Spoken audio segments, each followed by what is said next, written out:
Okay. Thanks, Laurent, Adley, and Suman.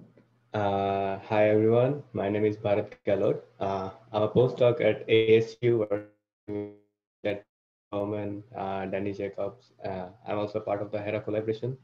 So today I'm going to talk about an observer's perspective of the hunt for the cosmic 21 centimeter signal and what are the challenges we face and what techniques we usually use. Okay, so let's begin.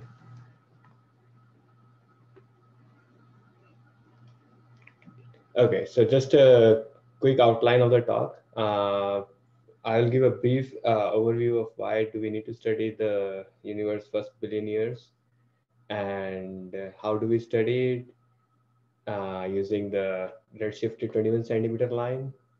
And we'll talk about the experiments which are aiming to probe this redshifted spectral line as well as the techniques which we are using.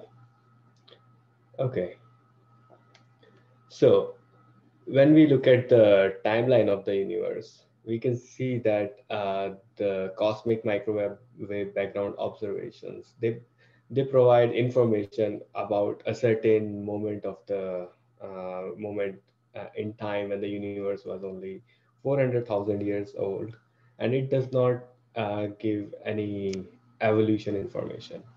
However, when we look at the nearby galaxies, galaxy clusters with with other telescopes like optical telescopes, infrared, etc., they provide a nice picture of the present day universe. However, after the last scattering surface, the universe was cold, dark, and neutral, and we do not know exactly how it actually became from being cold, dark, and neutral to warm and ionized and full of very distinct sources and galaxies. So, observing these periods of dark ages and cosmic dawn and epoch of realization will actually provide a nice movie of the evolution of the universe during these epochs, basically how the baryonic and dark matter structures evolved during this first billion years of the formation of the universe. Now, there are several questions we can ask about these epochs because as I mean, it's not like we do not have any information about these epochs. There are some probes, for example, there are indirect probes such as use the Thomson scattering optical depth of using CMB observations, or the high redshift quasar absorption spectrum, or observations of high redshift galaxies, etc. They give some information about when the reionization basically ended, but do not tell anything further than that. There are several questions which one can ask. For example, what was the exact timing and duration of these epochs, and what type of sources were responsible for heating the IgM or ionizing the IgM, whether they were population-free stars or mini quasars, and when did these first start form and what were their properties, and what were the properties of the first galaxies which formed in the universe? For example, what was their type or size, luminosity, morphology, etc. So in order to answer these questions, we need a direct probe of these epochs. That takes me to the uh, my next slide, that is the neutral hydrogen brightness temperature. So we can, since we know that neutral hydrogen was abundant during these epochs, we can observe the H1 brightness temperature fluctuations against the cosmic microwave background. And that itself tells us a lot of, has the potential to tell us a lot of information. For example, we can probe ionization history uh, of the universe. We can also constrain cosmological parameters. We can study about the astrophysics of gas during that period. Also, we can study about peculiar velocities and bulk flow of baryonic and dark matter, etc. Now, there are several experiments which are aiming to measure this cosmic 21 centimeter signal. These experiments are mostly listed here. LOFAR, which is in Netherlands, MWA in Australia, Paper in South Africa, it's been decommissioned now, GMRT in India, Hera, which is being built out in South Africa, Nenufar in France, Owens Very Long Wavelength Array in United States, and the upcoming Square Kilometer Array. So all these experiments are aiming to measure the 21 centimeter signal from the epoch of reionization as well as cosmic dawn. Now, measuring this signal is an extremely challenging task, and that's why there has. I mean, although these instruments have set very impressive limits in last decade, but there has no detection yet. Um, so the observations of these of the 21 centimeter signal is limited by real world challenges. Uh, because the actual signal we would like to measure is extremely faint in the order of millikelvins, whereas the contaminations in the signal are several of orders of magnitude brighter. For example, the observed signal is contaminated by astrophysical foregrounds, which are 3 to 4 orders of magnitude brighter. Signal gets distorted spatially and spectrally by the Earth's ionosphere, which makes it difficult to separate the signal from the data. The radio frequency interference um, from man-made objects, for example, radio, FM, TV, or mobile phone communication, or satellite communication, also interferes with the observed data and making it extremely difficult to separate the signal. In addition to that, the instruments are also not perfect. They also have some spectral behavior, which sort of corrupts their data in some ways, and that has to be taken care of. Along with that, we have the data processing of the observed data, and the signal extraction process itself can introduce artifacts in the data in the uh, in the process. Now, how do we do this signal separation? So for that, there are several techniques have been developed over several years, and these techniques can be broadly categorized into two. One is Fourier space statistics. The other one is image space statistics. So as the name says it all, that Fourier space statistics look at the data in Fourier space, whereas the image space statistics look at the data in real space. Some examples of Fourier space techniques are statistics are power spectrum, which has like several types. For example, we have imaging or map making power spectrum. We have delay power spectrum. There is multi-frequency angular power spectrum. And then we also have a bispectrum, which is a fairly recent technique and it's being like explored a lot. So two examples of them are closer phase spectrum and direct bispectrum estimates. And then we have image-based statistics, that is extracting information from the images directly, such as variance of the signal as a function of redshift or skewness or kurtosis. There are 2-point correlation statistics, which is like image-based counterpart of the power spectrum. There are 3-point correlation statistics. There are other higher more advanced statistics. For example, we have bubble size statistics, counts, etc. There is a third category which I have not mentioned here, that is cross correlation of the 21 centimeter observations with other probes such as CMB or high redshift galaxy surveys, etc., or other galaxy surveys. Okay, so let's start with the some Fourier space statistics. So today, for the most part, I will be focusing on the Fourier space statistics. Let's start with that. First one is the imaging power spectrum. So the interferometers measure visibilities, and these visibilities can be converted to images by Fourier transforming in sky coordinates. And another, if you take one more Fourier transform across frequency, then we end up in the Fourier space. Now, the foregrounds, the instrumental effects or mode mixing and the signal have certain spectral behavior. And the best thing about using Fourier space is that we can exploit this spectral behavior to separate these components. For example, intrinsic foreground tend to be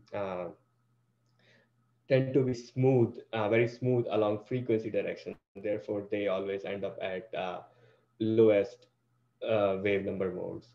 Whereas the mode mixing component has some spectral structure, therefore it spans more wider range of wave number modes, but it is these are also limited to a certain range with which we call an instrumental horizon. And then whatever the remaining region is the EOR window, which is expected to be dominated by the 21 centimeter signal and the noise. So most instruments aim to either measure the power spectrum in the EOR window or attempt to remove these foregrounds to measure it on other wave number modes. There is another technique similar to the imaging power spectrum is the delay spectrum. In this one, instead of going to the image space, we just take the visibilities per baseline and Fourier transform them across along frequency and to frequency to go to the Fourier space. Now, this is mostly similar to the imaging power spectrum, but and it approximates the imaging power spectrum very well, and all the uh, all the components of the observed data, for example, in the intrinsic foregrounds or the mode mixing or the 21 centimeter signal, they actually have they behave very similarly in case of delay spectrum also, except for small some deviations. Now, these this was these two techniques can are mostly used by the instruments, but they are used in two different ways. One is we call a foreground avoidance strategy. The other is foreground removal. In foreground avoidance strategy, what we do is we measure the 21 centimeter signal in the EOR window and do not attempt to remove any foreground. Now, there is a pro about this technique that it is an relatively easier implementation, and because we are skipping a big step of foreground removal, but there is a limitation that we are limited to a small number of Fourier modes, as well as most sometimes it requires very specific array configurations. Uh, so mostly paper, MW, and Hera follow this strategy. Then we have foreground removal strategy, where we attempt to remove the foregrounds within the wedge to measure the 21 centimeter signal. Now, in this one, we have the pro is that we get access to a much wider um, larger number of Fourier modes, whereas the uh, biggest challenge with this technique is that biggest challenge with this technique is that the foreground removal is a non-trivial task, and sometimes, if not done carefully, may lead to signal suppression or signal loss. So the telescopes like LOFAR, ACE, NanoFAR, and future SKLO use foreground subtraction for power spectrum measurement. Okay, So moving to the next estimator, that is the multi-frequency angular power spectrum. Now, this is an alternative approach, and uh, its formalism was provided by Data et al. In 2007. So, the MAPS estimator jointly characterizes both angular as well as spectral dependence of the signal, which we know that we have foregrounds tend to behave differently than 21 centimeter signal. So the idea behind this technique is that we can express the brightness temperature fluctuations in terms of in spherical harmonic spaces from and use those spherical harmonic basis coefficients to actually get the angular power spectrum by correlating those coefficient at different frequencies. So here is an example of different 21 centimeter, um, the angular power spectrum for different 21 centimeter models. And on the right one, we have a comparison for uh, how do foregrounds look like. For example, the dot dash line, the green dot dash line is galactic synchrotron, and the dotted line is uh, compact sources. This technique has been used in past on GMRT data.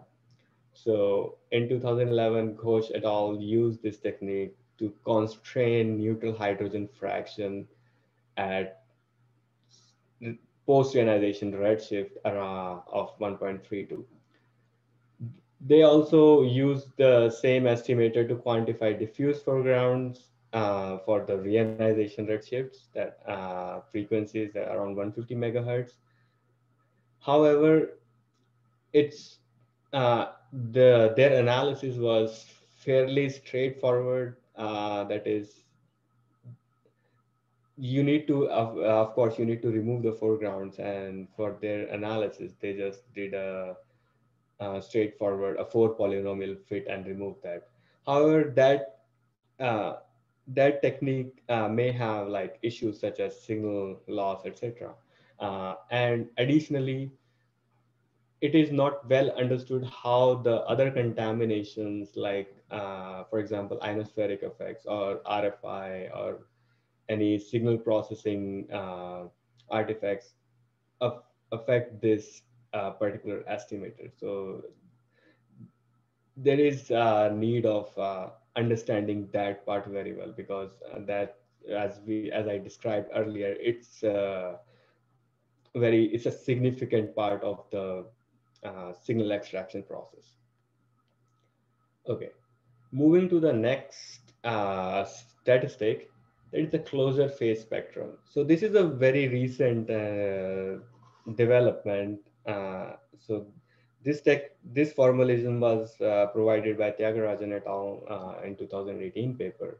So the idea is that the closer phases for a triad of antennas tend to be immune towards any antenna-based corruption. So if you look at the bispectrum phase, so bispectrum is given by this, calculated by multiplying visibilities from a triad of antennas. And if you look at the phase of that, it is independent of any phase added by instrument itself. So hence it's not significantly affected by antenna based effects, not like, and there can be like other issues which I'll discuss later that can affect this statistic also. That there can be like issues which are not like same for antennas and do not cancel out in this process. But okay, moving forward, these statistics has been looked very closely. For example, here you can see how on the top figures, you can see the visibility amplitudes for different baselines and for different types of signals. For example, the solid lines here show uh, foregrounds, whereas the dotted lines show the fiducial EOR signal. On the right panel, you can see the corresponding bispectrum phase. So, and for the two components, so we can see that there is very they are even in the bispectrum phase is also very spectrally different for the signal and the foregrounds, and this can be utilized to study the spectral signature of the cosmic 21 centimeter signal. In the bottom plots you can see visibilities for different baselines, and the bottom plot shows the fluctuations just because of the H1 signal, and on the right side, the same, what's the fluctuation because of H1 on the bispectrum phase, and how does the intrinsic phase for the foregrounds look like. Now, so this technique has also been demonstrated on Hera data, where uh, just to show an example, on the top figure, you can see the left panel. The solid lines are the foregrounds, and the dotted lines is correspond to the 21 centimeter signal. For different colors are just different baselines. On the right side, you see a corresponding uh, bispectrum phase. So this is a delay spectrum. So the idea is that since we have spectral structures in phase, we can use a delay spectrum approach to separate these, just like we do in case of normal visibilities. And we do see that there is some correspondence between the two, that there is a certain floor, and then there is width. The foregrounds tend to span a certain width, and then they also use the technique to demonstrate on the actual data. So the bottom plots here are showing the application on actual data. However, here there is a catch that uh,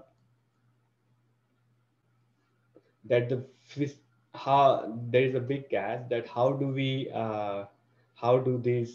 units, or how do these spectra correspond to the physical processes happening, because for regular for standard delay spectrum or power spectrum, we know that we are well aware about the scales as well as the power levels and the units. Here, since we are looking at the phase, there is a Absolutely, Siddharth. need to understand how do these levels and features relate to the real physical processes. In addition to that, uh, there further studies are required to understand how the systematics such as cross coupling or reflections, etc., appear and affect the closure phase. Okay. So finally, I will talk a little bit about the image space statistics. So I'll give a quick review of the 1 point statistics. So the idea is that we can use the images from different instruments, for example, LOFAR and Hera, to and look at the variance, skewness, and kurtosis of the signal as a function of redshift to understand the history of ionization, and we can use that to constrain parameters, uh, various parameters. However, there is a big problem that foreground mitigation or foreground subtraction is a big challenge, because images are